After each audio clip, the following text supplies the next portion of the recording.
Halo semua, perkenalkan nama saya Chelsea Irena Rawis. Saat ini saya akan menjelaskan hasil dari interview saya pada satu UMKM, yakni mengetahui sistem pengendalian manajemen yang ada di tempat tersebut. Nah, untuk memenuhi tugas dari sistem pengendalian manajemen, saya mengambil tempat usaha yaitu Undersol. Undersol merupakan usaha kecil yang bergerak di bidang jasa, yaitu laundry sepatu. Bisnis laundry sepatu merupakan suatu usaha baru yang mengambil ceruk pasar khusus. Nah, Undersol didirikan pada tahun 2017 oleh Anya Roufi. Anya Roufi terinspirasi oleh salah satu lulusan UGM yang memiliki usaha cuci sepatu, yaitu Shoes and Care. Usaha cuci sepatu ini berdiri karena keisengan Anya Roufi untuk membeli satu paket alat cuci sepatu di acara Soul Vacation Fall. Satu paket alat cuci sepatu itu lalu digunakan untuk memulai usahanya.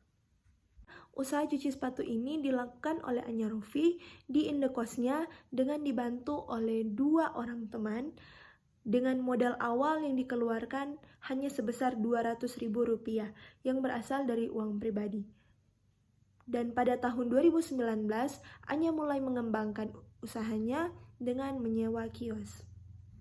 Berikut ini yang menjadi visi dan misi dari Undersol.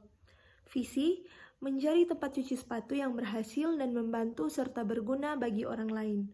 Dan yang menjadi visinya adalah yang pertama, memaksimalkan kepuasan pelanggan, yang kedua, memberikan pelayanan yang terbaik, yang ketiga, membantu dan mempermudah pelanggan, dan yang keempat, meningkatkan kinerja karyawan.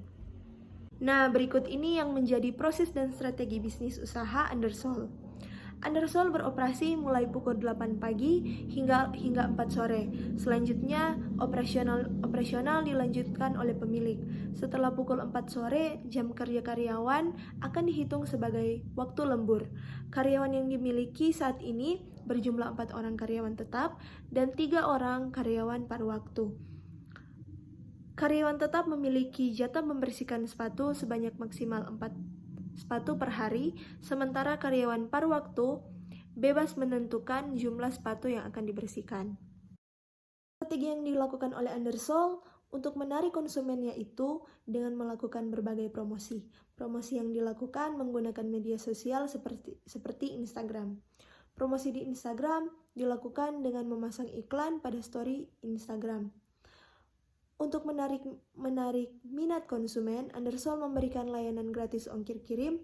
Layanan ini dapat berupa pengambilan sepatu kotor dari konsumen, pengantaran kembali sepatu bersih, dan pengembalian sekaligus pengantaran kembali.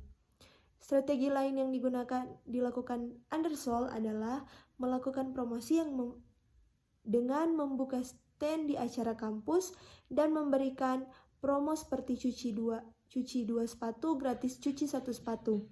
Undersol juga memberikan gratis cuci sepatu bagi hafiz Al-Quran dan konsumen yang menjalankan puasa Senin dan Kamis. Di proses perekrutan karyawan. Karyawan yang direkrut sebagian berasal dari teman pemilik Undersol dan sebagian direkrut melalui iklan di media sosial. Syarat yang harus dipenuhi calon karyawan adalah lulus SMA, jujur, dan dapat membaca Al-Quran.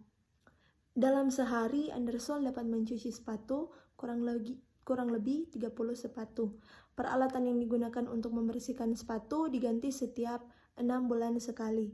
Cairan pembersih yang digunakan berasal dari produksi sendiri dengan tujuan untuk meminimalkan biaya. Pendapatan per bulan dari Undersol sebesar 7 juta rupiah, sewa ruko 15 juta per tahun, gaji karyawan 4 juta, cairan pembersih 50.000, alat pembersih 67.000, dan untuk menjadi pendapatan bersih per bulan dari Undersol sebesar 1.633.000. Menjadi kendala yang dihadapi oleh Undersol adalah masih minimnya promosi yang dilakukan. Hal ini menyebabkan masih banyak konsumen yang belum mengetahui keberadaan Undersol di daerah sekitar tempat usaha. Kurangnya karyawan juga menjadi salah satu kendala yang dimiliki. Hal ini sangat dirasakan terutama pada saat banyak sepatu yang harus dicuci. Teman-teman, tadi kita sudah melihat proses berjalannya bisnis usaha Undersole ini dari awal mereka merintis usaha yang berawal dari keisengan owner, berjalan sampai saat ini dengan begitu baik. Dalam dunia berbisnis, perlu kita ketahui bersama tidak luput dengan namanya kendala dan risiko yang akan dialami dalam membangun bisnis usaha tersebut. Seperti yang dialami oleh bisnis usaha Undersole ini, ada beberapa kendala yang mereka hadapi. Nah, yang menjadi saran saya untuk Undersole ini agar usahanya bisa lebih berkembang maju, bisa lebih dikenal oleh masyarakat, yaitu yang pertama, meningkatkan strategi pemasaran dengan cara lebih aktif dalam promosi menggunakan media sosial. Dan yang kedua, memaksimalkan pelayanan agar konsumen kembali untuk mencuci sepatu di Undersole. Dan yang ketiga, memaksimalkan tugas karyawan agar tidak terjadi keterlambatan proses pencucian. Dan yang keempat, menambah jumlah karyawan yang ada. Sekian penjelasan dari saya mengenai bisnis usaha Undersole ini, yakni untuk memenuhi tugas akhir dari sistem pengendalian manajemen. Terima kasih.